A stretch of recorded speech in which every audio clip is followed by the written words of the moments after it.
Hi, everyone. I'm James Walta, VP of Product at Brinqa. I'm excited to be joined by Eric Noss today from Forrester for a conversation on what it really means to be a proactive exposure management program. Eric? Hey James, so happy to be here. Looking forward to our conversation. Awesome.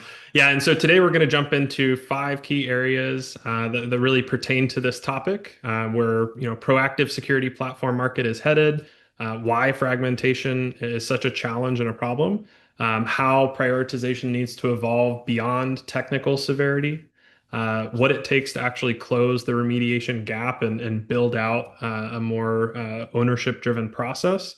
And then finally, how AI agents or AI tools in general really help shape where the market is headed and what the next phase of this space looks like.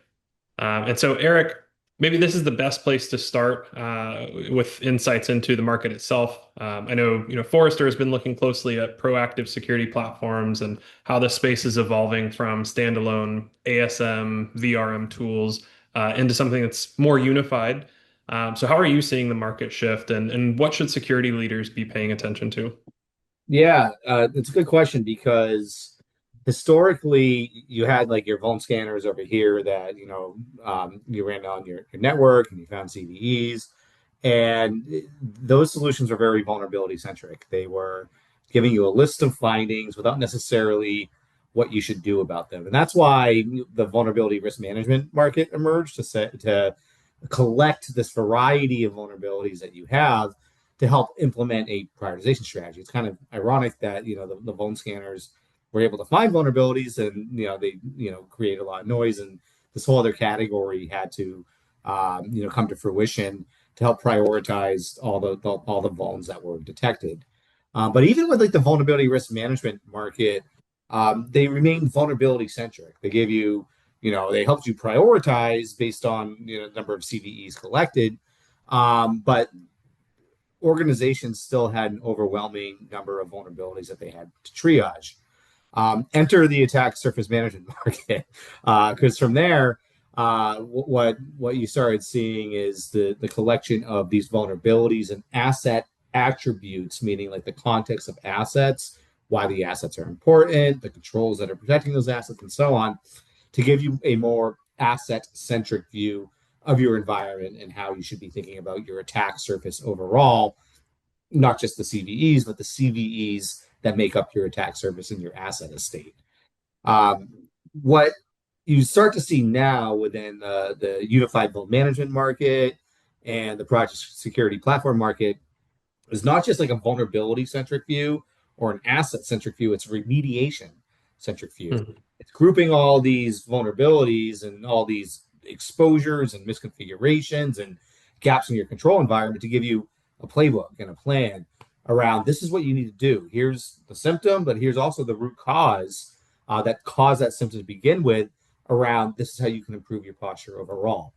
That aligns with how we've been talking about proactive security at Forrester for the past 4 years now. Because when you think about what makes up proactive security, first it's visibility, it's knowing what you have, which is what the attack surface management market helped to address. It's prioritizing what you have, based on a variety of different exposures, which that's what the vulnerability risk management market was doing. It's something that's what the UVM, Unified Vuln Management market is doing.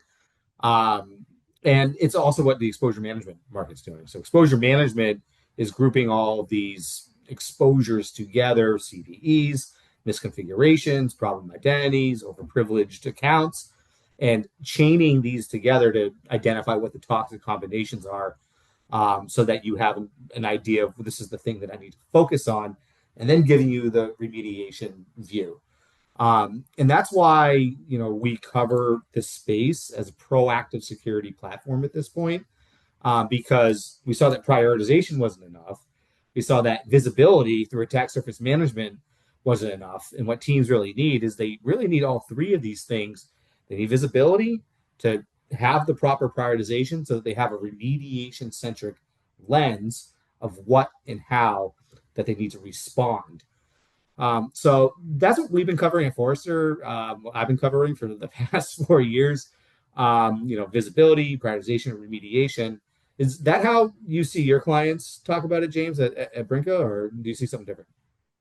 No, definitely. And I think the, evolution over the last few years has really kind of reflected the, transition of ownership and accountability. And we're seeing that the security teams are now much more directly responsible for the outcome or the goals actually being achieved.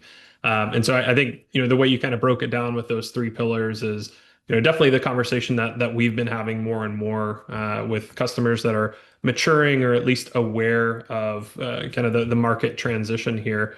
And I always think what's interesting too, right, is the attackers at the end of the day, like they don't really care about the different tools or the isolated vectors that are, being scanned and identified. It's the whole chain of exposures, right? So we need to make sure that on our side, from a proactive security perspective, that it is all connected, that we have that context carried through and we look at everything from initial detection through proper prioritization and actually driving the outcome or the action.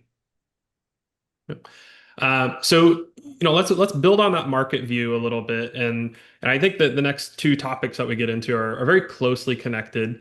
But looking at fragmentation and prioritization problems, most enterprises bought their specialized tools for good reasons, covering cloud, application security, endpoint, and more and a variety of different tools as well. But each of those tools created another siloed source, right? So it was another isolated pocket of information. They added new workflows or again, isolated workflows. And they often also provided their own vision of risk. So it didn't really consistently provide that unified organizational perspective, but rather a small team's vision or a small vendor's perspective on how to define risk. So again, the challenge is no longer just visibility. I think we have a lot of detection. It's not necessarily finding that is the problem, but it's connecting that visibility into that shared understanding of what really matters. And so, looking at the data fragmentation, it's, again, it's not just a tooling issue. It becomes more of an operational model itself. If the asset data, vulnerability data, all the application findings, ownership, business context, everything that we have defined within the environment, the team spend too much time reconciling that data and correcting issues or filling in gaps rather than actually reducing the exposure. And where prioritization comes in, or I guess where it breaks down in this story, is that the technical severities are useful inputs, but they don't really tell you whether something is exploitable or how it impacts your environment. And so prioritization is really downstream of the fragmentation issue, and that model is really incomplete in that scenario. So I think at the end of the day, what is truly exposed and what is present within the environment is really driving or needs to be what drives the action that should happen next. And so, Eric, to you, how does fragmentation and prioritization, how does that map with what you're seeing across the market? Where do you see organizations falling short when it comes to data fragmentation, lack of, contextual prioritization? It's funny you told the story that way, James, because I was thinking about how organizations need to deploy vulnerability risk management solutions just to Mhm. make sense of the scanner centric findings. But then all these point solutions also emerge with their own views around, well, this is what you should think about for your cloud risk, and here's your findings from your hyperscalers, and here's all your application security findings as well with their own lens. So not only do we have a problem a few years ago with like the just the scanner findings, then we started to have a problem with all the other specialized tools that also had their own view of the world. And across these tools, they have different views around context. So they have a different view around, well, what's important, and here's how we should assess the severity of this technical vulnerability. Here's the type of data that we're abstracting from integrations to assign ownership and to know who's ultimately accountable and responsible for this asset. So combining this fragmentation into that unified view helps to collect the things that security teams do need to know about. They need to know about who owns the asset. They need to know about the control environment. They need some sort of business driven prioritization as well, beyond just tags in the CMDB, because we won't get into the CMDBs, but we know their history and so on. Um, but just because something's tagged a certain way doesn't mean it's necessarily an implication to the business for the specific threat for that specific point in time. Threat intelligence also plays a role here, James. Pulling in threats that are known to impact that specific customer, that geo, that the vertical, and so on, to build a custom prioritization strategy. That is really catered to you and your tools and what's most important to you.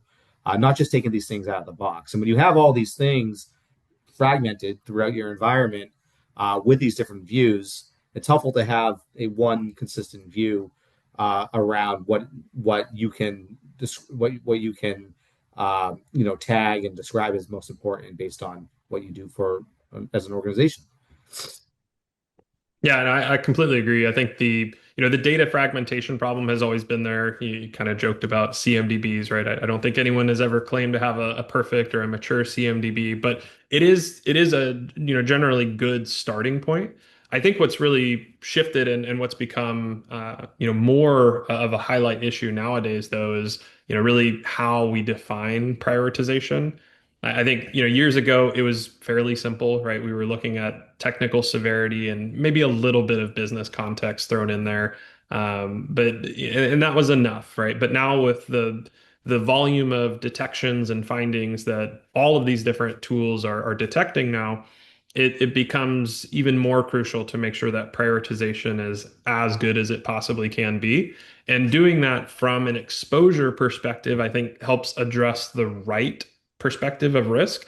But the way that we've, defined that or are, moving in terms of a market definition of defining prioritization based on exposure, it includes so many more vectors now. Right now, we're looking at Mhm. exploitability, business criticality still gets tied in there, but now we're looking at attack paths and attack chains and whether jump points from different assets are accessible within the network and how that opens up different opportunities of risk, ownership, right, in terms of identity protection, and just various other controls and other policies that are either in place or not in place as well. All of that now ties into this prioritization model. And I think what's challenging for a lot of less mature organizations is how to take that many data points and really make a more cohesive story out of that. I think on our side, right, we're seeing a lot more capabilities. We have more things we can do to help process that information, and I know we'll get into how we can take advantage of AI in a here in a couple minutes in our future topic, but it's good timing in the sense that as the definition of prioritization is maturing, as we have a lot more data to throw into that story, we can now also, essentially process that and scale it up to help organizations grow into that model as well. Yeah, I mean, prioritization really has come a long way over the past, not just like 5, 6 years, James, but like the past year, right? Yep. We're collecting this fragmented data. There are tools out there that are able to map dependencies and map how assets intersect with one another across different types of assets, not just how endpoints communicate with one another, but the role an identity plays on an endpoint and the type of access it has on the network, and whether or not an endpoint, if compromised, might then allow access to a sensitive cloud or a SaaS environment and so on. And that's to me like a sign of maturity in this market that we're getting better at thinking about prioritization.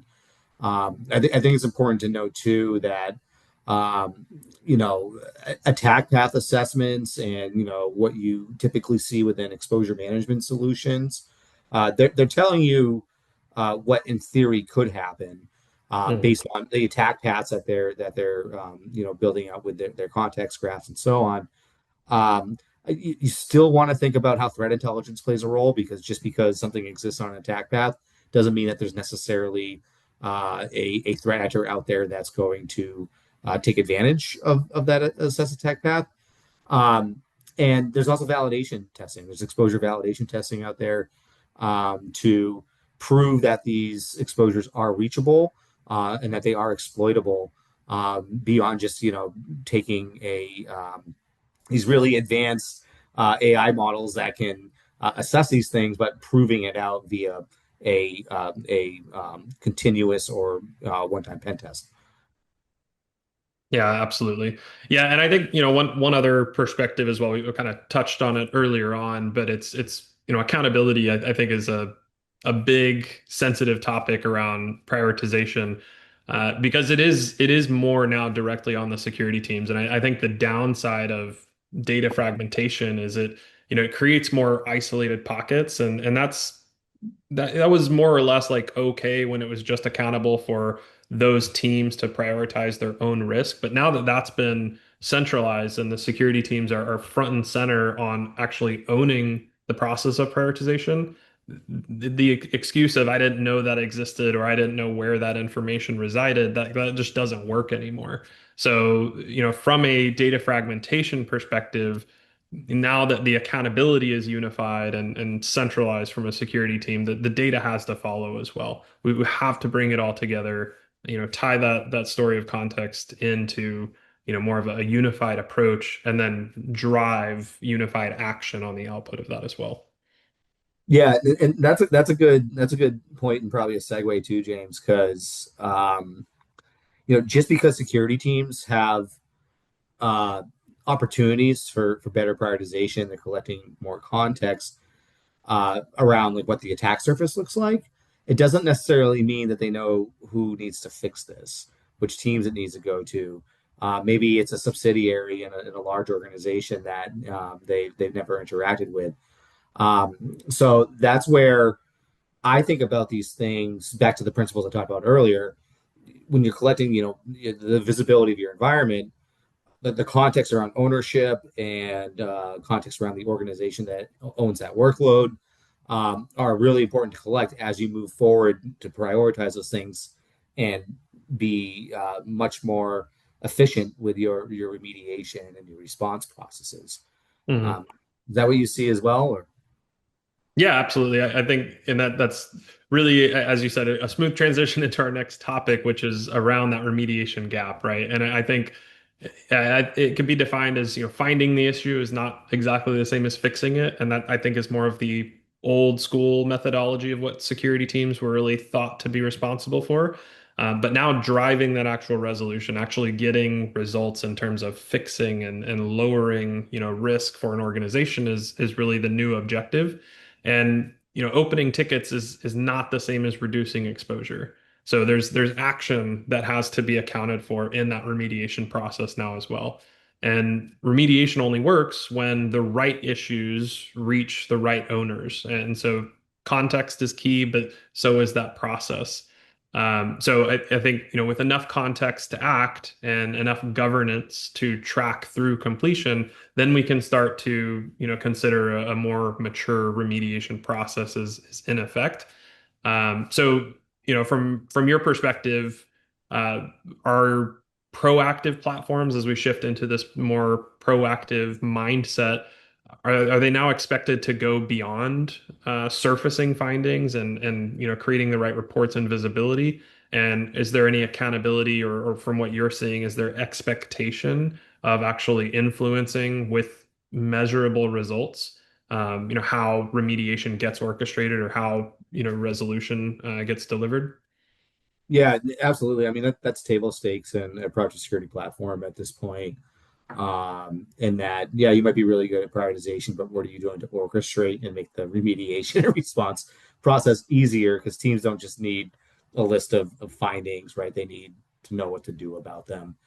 And there's a few different ways that you see the market address that. You see it through, tailored response plans around here's the prioritized list of how we think you should respond based on what your attack surface looks like right now. But then augmenting that with things like well, here's who we think we should fix this. Here's who we think should fix this. We talked about collecting context, collecting, the fragmented data that exists across an organization. So capabilities you see within these platforms are, all right, we're collecting, who's logging into the box, we're looking at who's committing the code, and we can analyze those insights to then recommend who a remediation owner might be. You can auto generate that name into the ticket or into Slack or however you want to be notifying them. So identifying the owners as well is definitely a feature that people should be looking for when they're looking at proactive security platform. And it doesn't stop just with opening tickets. What you're starting to see within the project security platform market, particularly with the emergence of the frontier models that are causing a lot of hype for vuln discovery, is not just an emphasis on, well, let's get it to the developer to write a fix, or the IT ops person to run a patch on a server. It's what can the security team do today to help mitigate what that blast radius is. Are there controls that we've identified are weak that can help mitigate the impact of this potential threat? So I'm talking to a lot of organizations that are rethinking their control strategy right now, to what they can actually influence instead of just opening tickets. So, can we put WAFs in front of applications? Are there ways that we can contain assets, even if it's just temporary, to influence today, immediately without waiting for somebody else in the organization? What the risk of an exposure being exploited would be.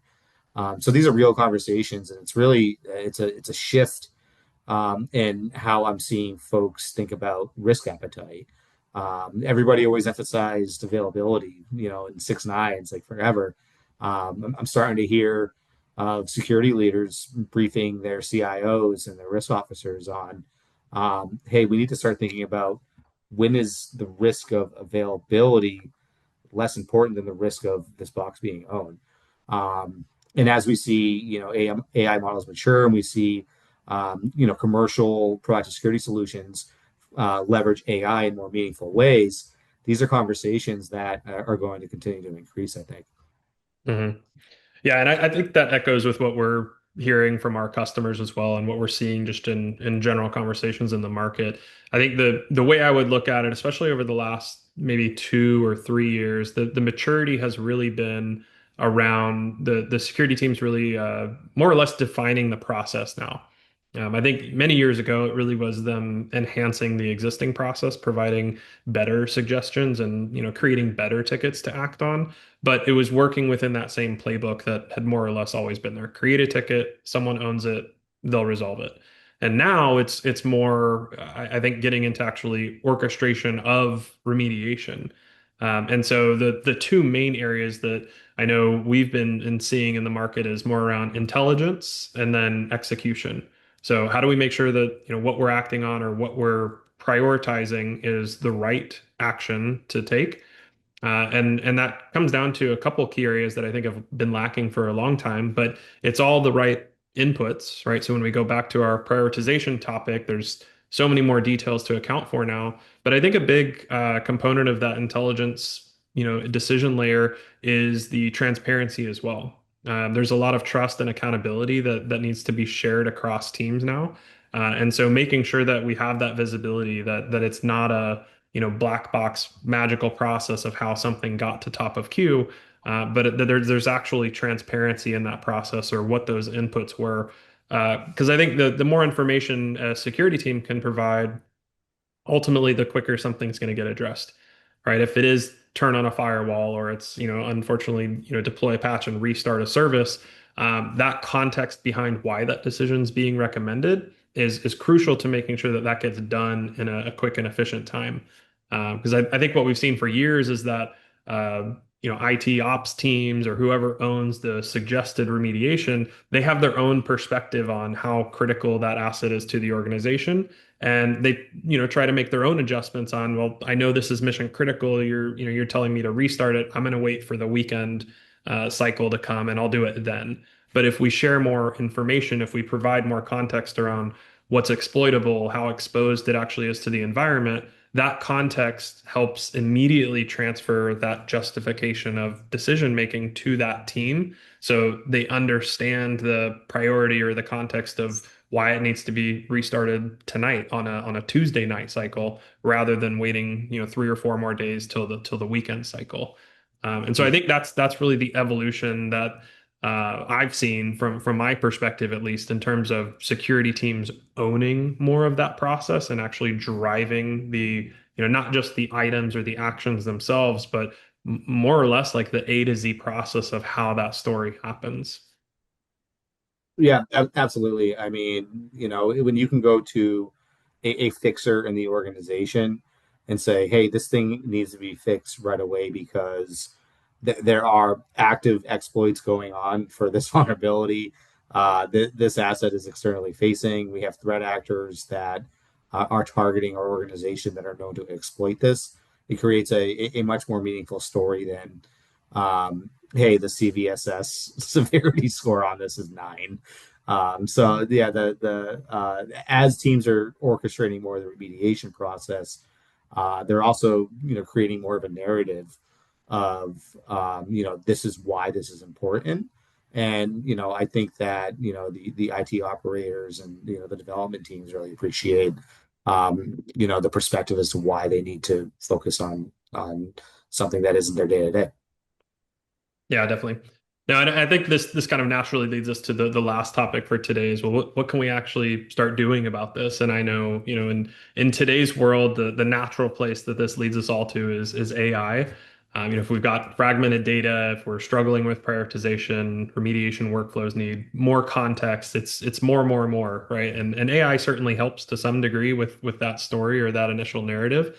But the important distinction between, AI as a governed accelerator following a process and that versus something that's a more opaque or black box just decision maker is really the key distinction. And the value of AI in exposure management, I think, depends heavily on the data model or the framework that we're working within, the controls that are around that process, and then again, whether those recommendations that we're putting forward are explainable and transparent, that context and reasoning is passed through as a part of that story.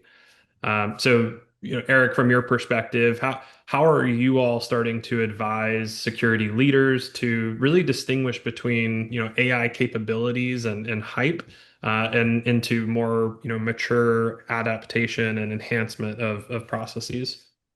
Yeah, I mean, James, like the fundamentals don't change. Yeah, it's Mhm. still visibility, prioritization, remediation. So it's recognizing where AI is providing meaningful ways to enhance and improve those. So if you have, I don't know, an AI agent that specializes in discovering SAP assets or maybe your Salesforce instances or whatever it is, that might be something that's attractive to somebody that looks to really wants to have strong visibility on those types of assets.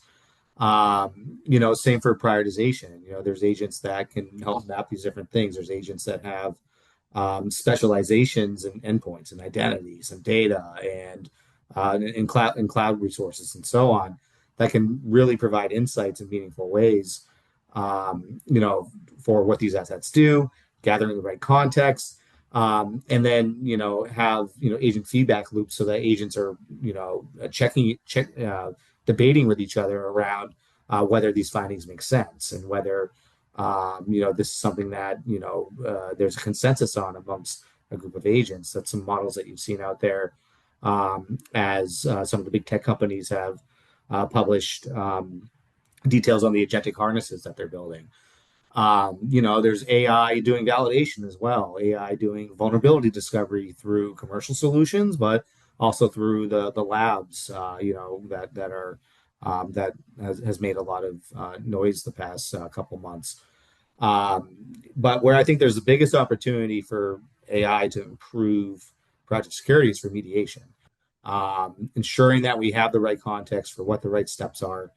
You know, just because a finding might make sense for an organization at that point in time doesn't mean that it's one person that needs to go out and fix that. A lot of findings are dispersed across a whole bunch of different teams. You need, someone to update some code. You need someone to reboot a server. You need the security team to fine tune the EDR, whatever the findings are.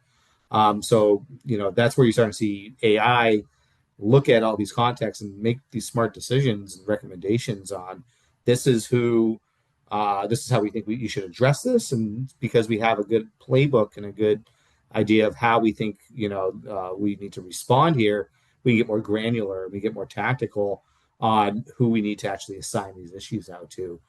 I think eventually you'll have agents take more of a role in the remediation process itself. Agents that, again, I think they'll need some specialized skills. And I don't think that there's going to be like a remediation agent that exists in organizations, because that creates a whole bunch of governance challenges around, what the access that agent would have. These agents will be specialized, and they'll be specialized in certain types of remediations, certain types of assets, and certain types of even like exposure types, based Mhm. on how they're trained and what their skills are. And I think that's where we're heading. And there's a lot of doom and gloom over AI, finding all the vulnerabilities and all the 0 days, and vulnerabilities that existed for 27 years in libraries that have been fuzzed and pen tested a million times or what have you. But there's also an optimistic lens that I think organizations can take, that, yeah, if you use AI to find these things or collect the right context, it can also be a very powerful accelerant to help that remediation process as well. Um, are your customers talking to you about concern? Are they concerned about AI? Or are they optimistic? Is it a little bit of both? Like, what are you hearing? Yeah, well, it's obviously a little bit of both, right? I think there's excitement on what it can do, and I'll kind of give the Brinca perspective on that here in a minute. But I do think there is a lot of fear, I guess, in the market around how quickly it's exposing things. But I think from my perspective, I think ignorance is bliss only gets you so far, right? The risk was always there, and whether it was published or not is a different story of whether the wrong person already knew about it. So, at the end of the day, it's not adding new risk. It's just, again, back to visibility. It's creating more visibility, right? So I think the context is great. We need to have it. We need to know everything that's out there. And yeah, it creates more findings, more detections to go out and deal with. But at the same time, as we've said, right now we can make AI work for us as well. And I think that, the Brinka perspective on how we've taken our approach to developing and incorporating AI and different agents is very strategic around the model or the framework that we've actually talked through today.